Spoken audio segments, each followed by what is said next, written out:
My name's Kevin Bondelli, and earlier today I wrote a blog post about what I call user-generated government, which is my new nomenclature for what's been called Democracy 2.0. And I decided to write the post because of a discussion that we were having over on Mashable about the need to change the Democracy 2.0 nomenclature because it seemed kind of stale. And I came up with the name because I was thinking about the concept of the people, by the people, for the people. And to me, in today's terms, that is user-generated government. And I think that with the election of Barack Obama, and we've seen steps in the right direction with change.gov, I think that there's a good opportunity for us to actually see government move towards a place where we have more open data, the ability to create mashups with government information, to use the buzzwords crowdsourcing and the cognitive surplus to kind of solve the problems that we haven't been able to solve just by focusing on the people that had the information when the rest of the public didn't. And looking at the Mashable conversation, a lot of people were very skeptical and said that, we understand Barack Obama had a great campaign, they utilized technology, but we're not seeing that now. His Twitter feed has gone silent since he won the election. Change.gov's blog didn't have comments allowed, and it's not going to happen. It's a dream. It's not going to happen, and it's not going to happen unless we do something about it. I mean, that's the whole point.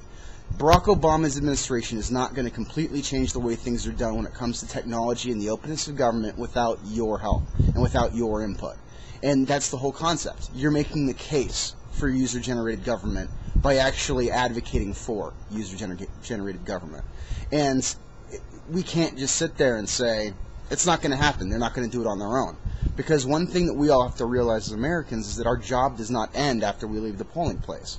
Our job just begins. We got the administration in that we feel best serves us. Now it's our job to make sure that that administration continues to serve us and moves us in the direction that we think this country should go in. And in this case, we're talking about technology policy and the openness of data. So I encourage you, don't get disheartened.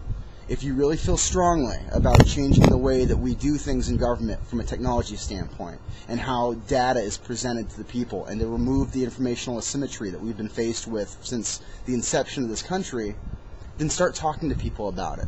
Write blog posts, do YouTube videos, talk to your members of Congress, do whatever it takes to encourage people to start embracing it, all levels, not just the federal government, but in your local community, whether it's what they did in the United Kingdom with having Google Maps mashups with potholes, or in DC where you can create mashups from a central data site based on with every type of data possible.